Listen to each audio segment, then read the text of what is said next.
I am Carleen Herbert, and I am the Corporate Communications Coordinator here at the Financial Services Commission. As you may be aware, the FSC recently conducted a financial literacy survey in the first half of 2011 aimed at garnering information on the financial attitudes, behaviors, and knowledge of persons living in the territory. Today's press conference seeks to officially release the results of this survey and to provide members of the media with a forum to exchange information and to acquire more insight into the survey. Our presenters this morning will be Mr.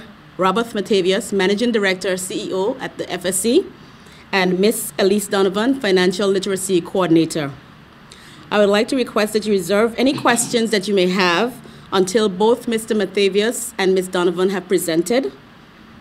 A copy of the Financial Literacy Report and an accompanying press release will be provided to all attendees during the conference, and the report in its entirety can be downloaded from the BVI FSC's website at www.bvifsc.vg. As a small matter of housekeeping, I would like to ask you to please turn your phones on silent so as to not disturb the proceedings this morning. Once again, thank you for attending this morning's press conference, and without further ado, I'd like to invite Mr. Matavius, Managing Director, CEO of the FSC, to make his presentation.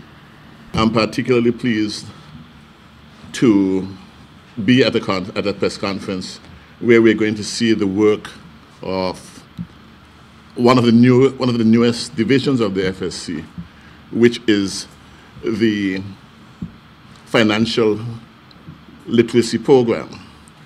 When the FSC was established in 2002, following the passage of the Financial Services Commission Act of 2001, we were given a statutory mandate of,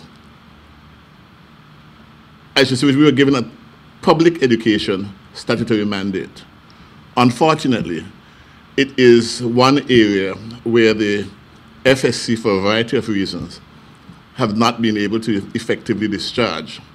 So this year, as a priority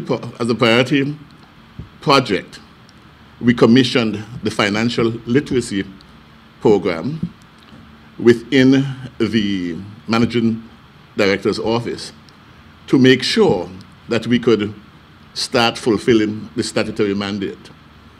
We appointed Ms. Elise Donovan as the coordinator of the program, and since then, a number of things have been done, some of which you'll become more familiar with shortly, including a soon-to-be commissioned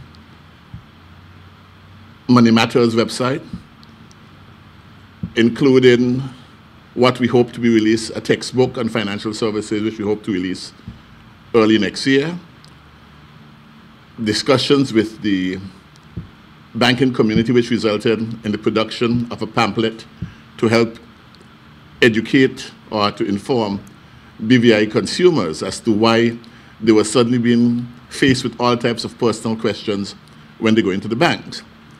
And all of these things have been coordinated by Elise. One of the first projects she undertook was this financial literacy survey. It was a survey which we intend to use the results to help inform how we should go about fulfilling that statutory mandate.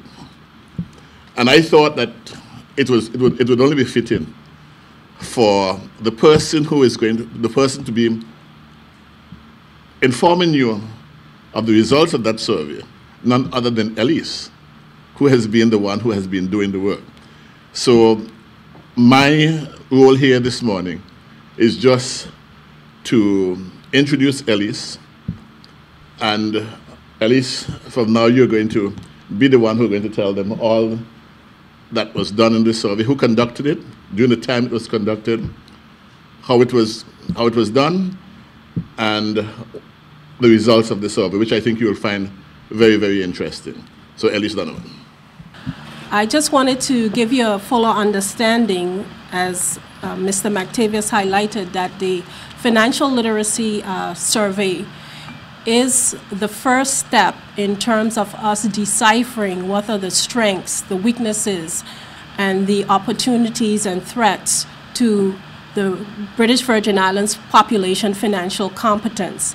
And as such, I think we need to understand what is financial literacy. And it has been defined in various ways and is only one of a number of terms that is used interchangeably, including financial competence, financial capability, to reflect the awareness, the knowledge, the skills, the attitudes, and the behaviors that are considered to be relevant to make sound financial decisions and ultimately to achieve personal financial well-being. The Financial Literacy Survey is giving us a basic understanding of what the BVI population understands, what their attitudes are with regard to money matters, what their behaviors are, and what areas we need to look at in terms of our education and or providing information for the BVI population. The Financial Literacy Survey was carried out in April of May of this year. We made a total of close to 1,500 calls throughout the British Virgin Islands. All islands were included. We used phone numbers that were provided from the 3 phone service providers, so it was both cell phones and landlines. Out of that 1,500 calls, we were able to get a total of 535 completed surveys. And they ask questions about the attitudes, behaviors, skills, and competency with regard to money matters. I'm just going to go through in very brief terms the various sections of the results of the survey. As we know, financial literacy is not a one-size-fits-all, so it's very important for us to get the demographic categories in the survey, and so that we can understand that people's awareness, their knowledge, their skills, their attitudes, and behavior towards money matters may be impacted by their cultural and other demographic influences. So we also had the varying demographic categories. We looked at the nationalities, the ethnicities within the British Virgin Islands population, the income sizes, the household sizes, and we looked at gender, we looked at age, we looked at educational attainment, and marital and employment status were some of the demographic categories that we addressed. The first question we sought to look at was, how are they managing their financial affairs? When people are responsible for their own finances, it reflects a certain level of skills and competency. So we asked the question, are you responsible for your own household money management? And we had a significant percentage of respondents, more than half, 56%, say that they were responsible for the day-to-day money management in their household, and less than a quarter of the respondents, 23%, say that they and their partners were responsible for the day-to-day money management within their households. We also found that we asked them, do you have a household budget? You know, budgeting is one of the most important tools that a financially literate person can have at their disposal in successful budgeting, and it's essential to good financial management. In its simplest form, budgeting is essentially looking at what money is coming in and what money is going out, and how are you managing that within your household. So we asked the respondents, do you have a household budget? And less than half of the BVI population actually had a household budget. And actually it was the majority do have a household budget and are keeping track of their financial affairs. But we found that males were more likely to have household budget than females. Married people were much more likely to have household budget than single people, and et cetera. The next category we looked at was the awareness and use of financial products. Having knowledge of a wide range of financial products being offered in the market and being able to choose which products were suitable for the individuals with respect to their financial literacy was important. So we wanted to decipher what products people had awareness and knowledge of. And we found that more than 70% of respondents had heard of most of the basic financial products and were in use of the most financial products such as savings account, insurance, credit card, current accounts, money accounts, etc.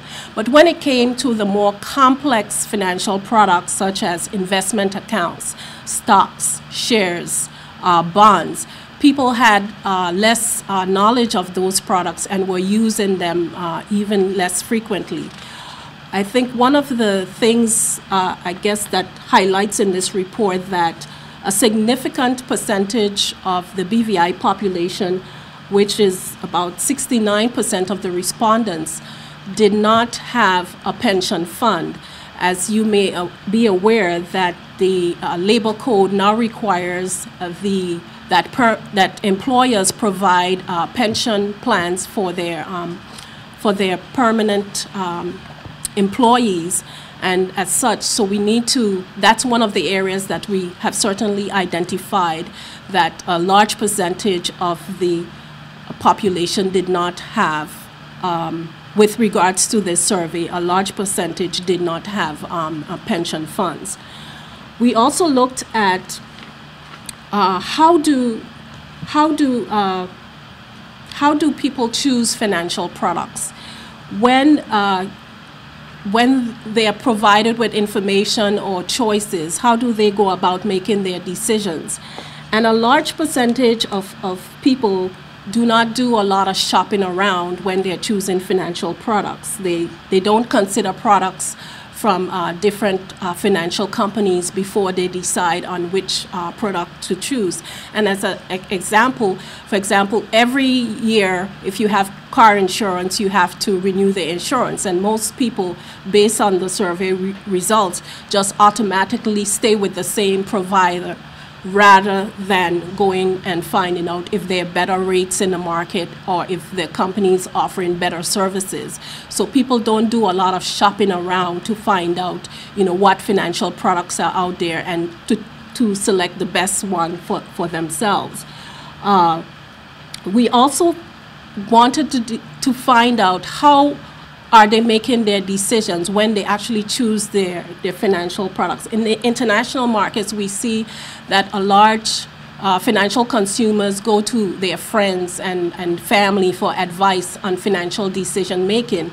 And what we saw as a result of this survey, that the BVI population, they rely strongly on the banks or the branches or service providers to make their decisions on financial products and services. And we found that, friends and relatives and family were actually lower down on the totem pole in terms of seeking advice on how to make your decision with regard to your financial products and services. The next section, we looked at financial control and making ends meet. Financially competent people take control of their finances. They live within their means, they pay their bills on time, they keep records to know where they stand financially. They think responsibly about money and develop realistic approaches to living within their means. And under this section, we sought to find out whether people were living within their means. Were they purchasing products that they can afford? Were they asking themselves the question before they make a purchase, can I afford it? And most people said yes, they do consider carefully before making a purchase whether they can afford to make that purchase. And they had varying attitudes, and we had close to 3 in 4 adults, 72%, say that they carefully consider whether they can afford it before they buy something.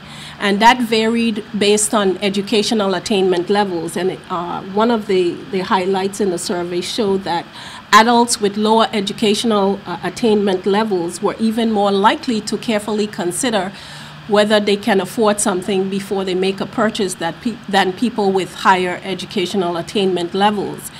Although I need to make the caveat that this is self-reporting, and we didn't actually check to see whether they made those assumptions or queries before they actually make their purchases.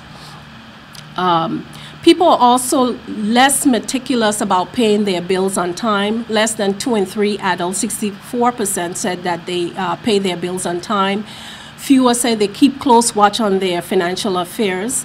And we also had some disparity between the high and low incomes in terms of how they keep close watch on their personal affairs.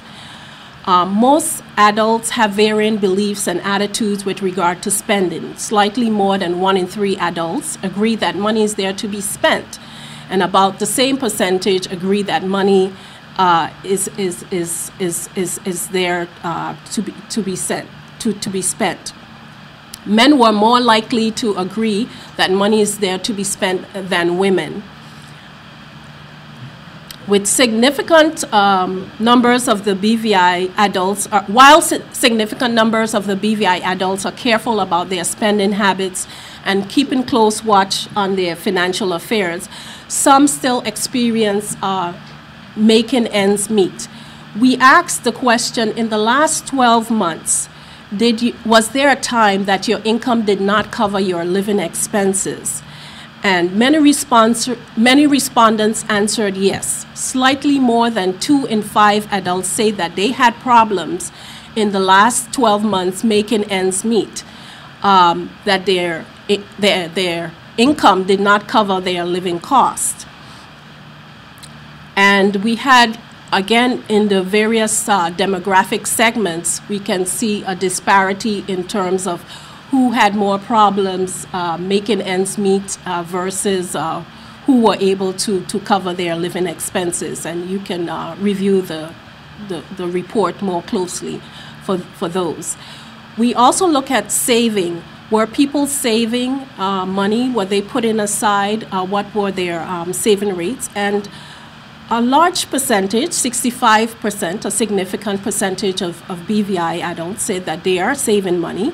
Most are building up money in bank accounts, and some are less, are putting into informal saving accounts, and people also use partner hand, or as we say, susu or partner hand.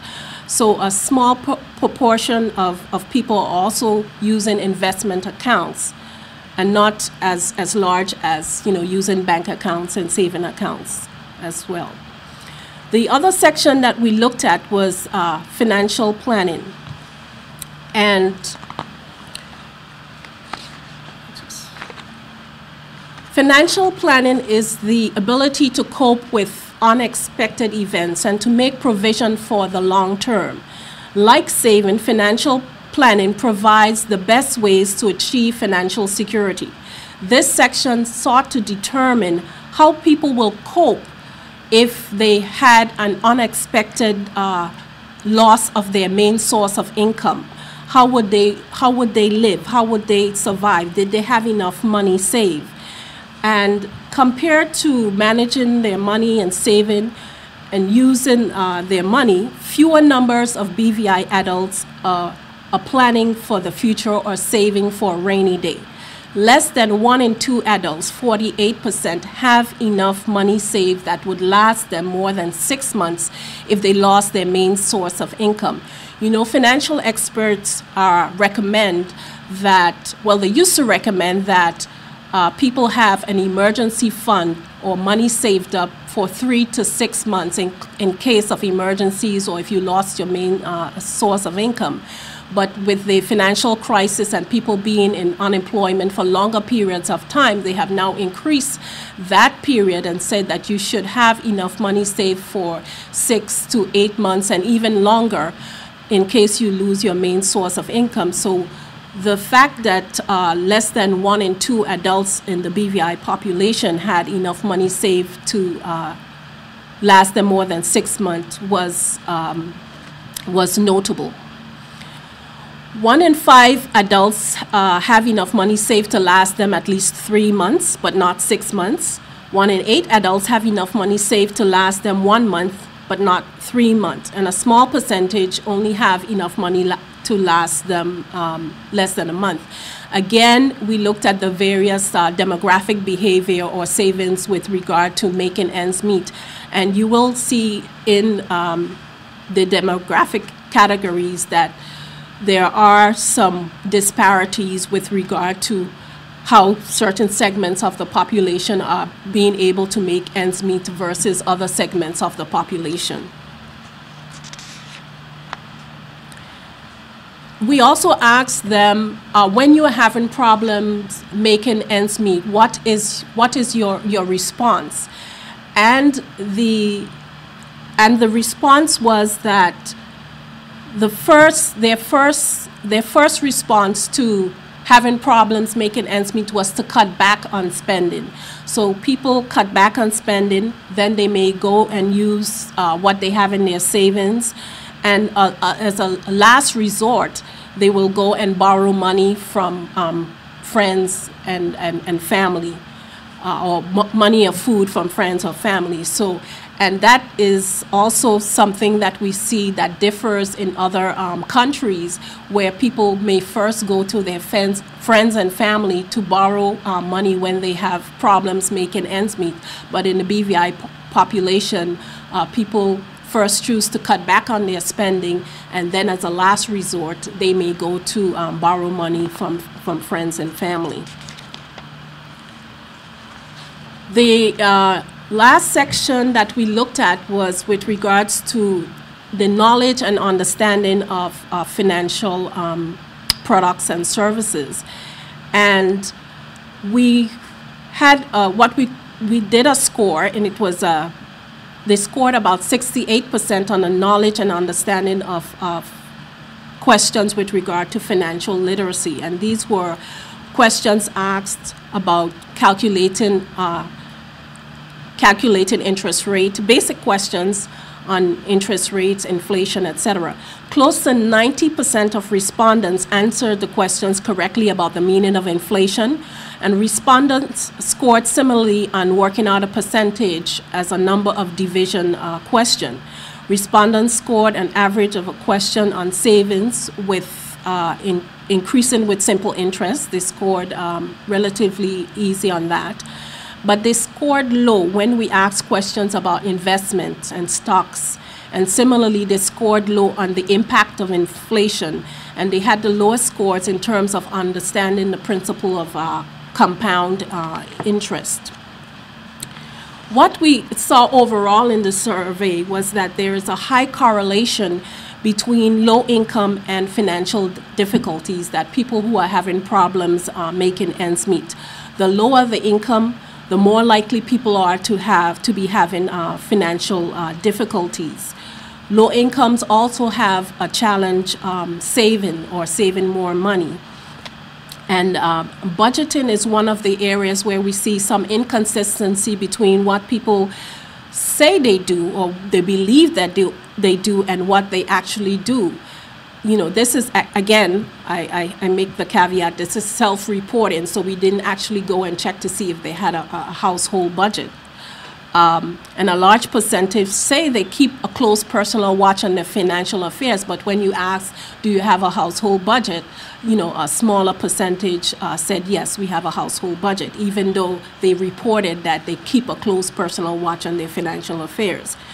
And although the rate of saving varies with income, most people still appear to be saving, or at least trying to save in some form or another, whether they are building up a balance in their bank account or using an informal savings account. They are trying to save. Too few have enough money saved that will last them a reasonable length of time in, for example, unemployment. And with the financial crisis leaving more people unemployed for longer periods, the experts have recommended that people extend their emergency fund or, you know, build a stronger emergency fund.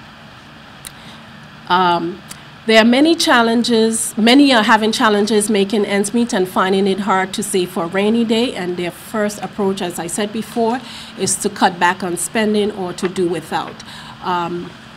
That I will conclude here.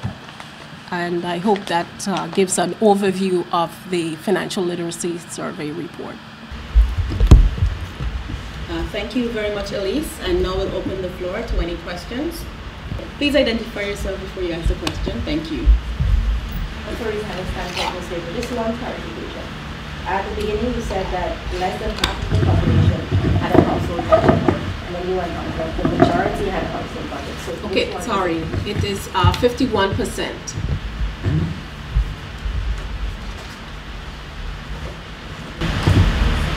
And just a follow-up, if you don't mind, you also have found to note that 69% of employers do not have a pension fund for their employees. No. I'm sorry. The respondents, 69% of the respondents did not have a pension fund. I amplify that by saying that the new labor code now requires that employers have a pension fund for their permanent employees. So that will be something that we will have to educate or give information to the public about pension funds so that they can understand, what investments they're getting into. How do you intend to do that, to educate the public about that takes place?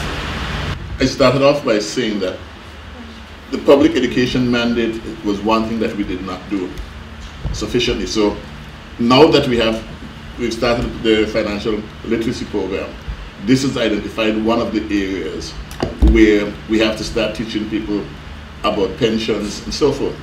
And already the literacy program has started to do that. Ms. Donovan and some other people from within the commission have gone around to a number of firms already, speaking to them about pensions, what it is, and so forth. It's something which a number of companies have invited the program to come and speak to their employees about the importance of pensions, what pensions are. But I said that we are going to be doing a number of other things. We will soon be launching our website, which will have a number of vital information, including information on pensions, what it is, and so forth. But although you've heard that, remember, in some cases, the Social Security scheme is seen as a pension. So yes, the new labor code requires, on top of this, for employers to have a pension plan. We'll be providing information generally on retirement planning. So that will include information on, what is a pension plan, defined contributions, and what the various pensions are offered by various employers. We also have within that retirement planning the Social Security, and we have a breakdown on what Social Security is and what you can expect from your Social Security contributions on retirement. So that will be part of our entire retirement planning package. Anika Edwards from Virginal News Online. With all of this research and everything, what's the way forward? Are you going to be liaising with all the government agencies? The answer is yes. We presented it to government right now. we sent copies of the report to government, and I would expect that the cabinet may even want us to come and speak to them about it and what it portends. But we don't just do research for doing research's sake. We do research, as I said, we have a mandate to educate, and that's the purpose why it's there. So this will bring it out a little bit more. Walter Barrett, JTV News. So I just wanted to commend you all on this initiative. I think it's a very interesting findings. And one of my concerns was the large scope of information that you gathered here. I'm not too sure if I'm agreeing with the conclusion that things are still looking bright based on what was here. But what I wanted to find out more so is, based on your findings as the person who spearheaded this project, what is the most major concern that you all have, and which issue do you think is most pressing at this time? I think one of the main concerns, and of course we looked. This survey was educational for us in terms of how we are going to target our programs. And one of the main concerns, as I explained, is that do people have enough saved in terms of emergency? If they lose their main source of income, do they have enough saved that would last them, that would be able to cover their expenses? So that is a major point that we'll be making to people, emphasizing through our Money Matters and other arenas, that you should have an emergency fund. You should have a cushion, a security cushion in case anything happens. Life is unpredictable, but we should always be prepared financially and plan ahead for your own well-being as well as your family's well-being. Jason Smith with The Beacon. How important is financial literacy when it comes to preparing BVI Islanders for careers in financial services, and how do the conclusions that you've learned from this report allow you to further educate people and prepare them for those careers? Okay. Well, first of all, financial literacy is a lifetime skill. Sure. It is something that people we want to make sure that the population, we like to say from the cradle to the grave, understands the importance of handling money. And that is going to be important regardless of whether you work in the financial services sector or wherever you work. And that's become, so it's a lifetime skill we want to see everybody in possession of. In terms of the financial services industry, etc., we want to demystify the industry to the BVI population. And it starts if they, from the time they're kids, they understand what the sector is, why it's important to them, the career opportunities, the challenges of the industry, and all of this we are hoping to achieve within this program. So, is it important? Yes, it is a sine qua non for every BVI Islander to become better aware of all aspects of this important sector of the economy. And the purpose of the program, as I said, is to ensure that we fulfill that mandate given to us by the statute, which is our constitutional document, that makes sure that we participate in publicly educating the BVI population about these issues. Looking ahead, do you plan to integrate this curriculum into the schools, or how is that going to work on the education system level? Our job is regulation. Our job is sensitization. We would hope that those who make that decision will be so inclined, and if they have a role which they want us to participate in, we will take it. But we are not the policymakers.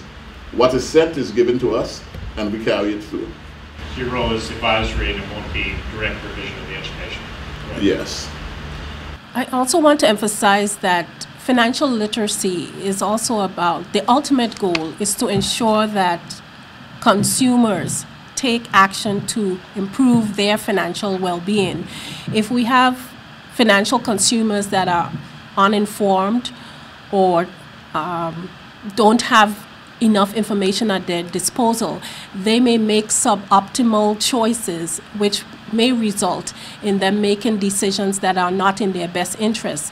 We have a number of pyramid, Ponzi schemes, multi-marketing, things that are also prevalent in the BVI community, and we want to ensure that consumers have the information that would allow them to make the optimal decision for their financial well-being. So it will also improve, the well-being of the whole financial services industry if consumers are more literate. Gordon French from BVI Platinum News. I just want to ask, since you said the respondents, you telephoned them randomly, what was the response, and any difficulty you had in getting information from persons, or they're kind of reacting to the questions correctly, or they kind of trying to dodge the questions? And since these are just telephone calls, could we see in the future probably a more scientific research done in terms of verifying information regarding income and things like those? This survey actually was prepared by the Organization for Economic Cooperation and Development International Financial Education Network for all its members. So it is a scientifically prepared survey, and they did a lot of research before they actually put the questions together. They did focus groups, etc. And a number of other countries have also completed this survey. Our information actually is being fed into the OECD International Database, and we will be able to get our scores and compare them with the other countries who have participated in this survey. That is an ongoing process. So I just wanted to make that point. With regards to your first point about, of course, there going to be respondents who are more willing to answer the questions than others. But, you know, we provided some training and guidance to our interviewers so that when they met difficult respondents, that they were able to encourage them to complete the survey, and saw it as an important tool for the British Virgin Islands in providing us information that is necessary. So I think while we did not have the most optimal results in terms of the number of respondents, because we had a 36% respondent rate out of a total of 1,500 calls that we made. But this is the first survey of its kind, and like I said, it's being done internationally as well. So hopefully in the future, yes, we will be doing other surveys, and this is a baseline. So when we do the next survey, we will have levels to compare to see our education programs working. When we start our Money Matters, we will have an evaluation component to see how we have improved the financial literacy levels in the British Virgin Islands, using this as the baseline. But I would add that surveys of this nature are voluntary. You cannot coerce people to answer. You hope that when you hope that the respondents will, and that is universal of this nature. One only has to look at places like the United States, who conduct a lot of the polls that you hear about via the telephone. So it doesn't have to be face to face, and you do not have to test to see that they've been accurate. The important thing is that you ask the right question, and all you do is you record the answers and use that on the basis. So we'll expect the veracity of the respondents, and we cannot coerce them into telling us something they don't want to. That's their prerogative. And I see DPU is shaking his head. Because if I might add, even with the census we have, which is a more in-depth questionnaire kind of thing, sometimes people don't even answer the questions either. So you tend to have these yes/no responses in these surveys. It's quite right.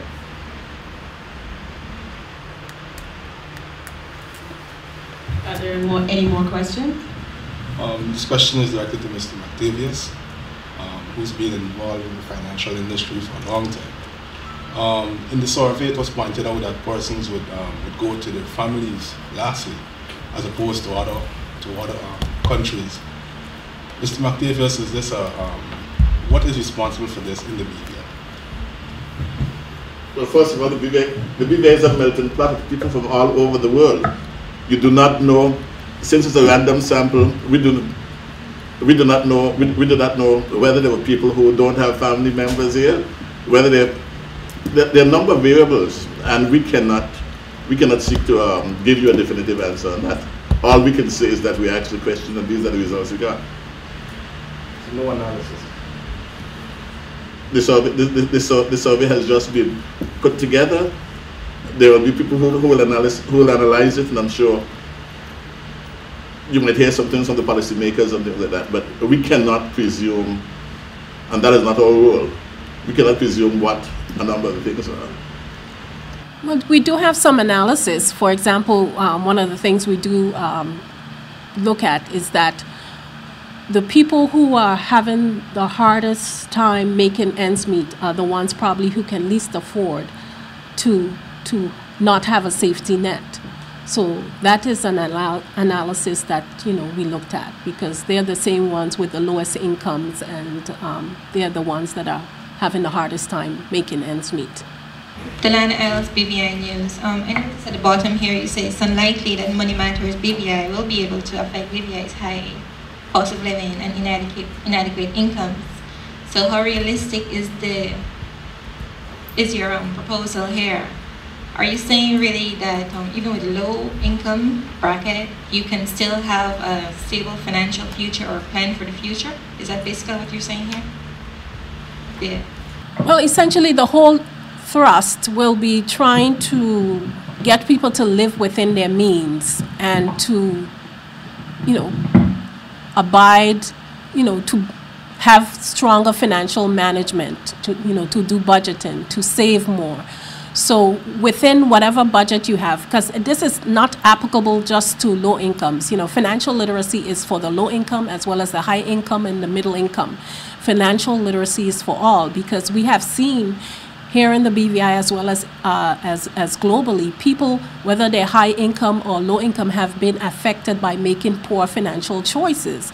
The global crisis, one of the things that precipitated that crisis was, the housing market and, the Ponzi schemes and so forth. And those affected both the low and high income. So we want to make sure that people have enough information at their disposal so that they are making better choices. So it's relevant to them whether they are high or low income. So it's you can live within your budget, whatever your budget is.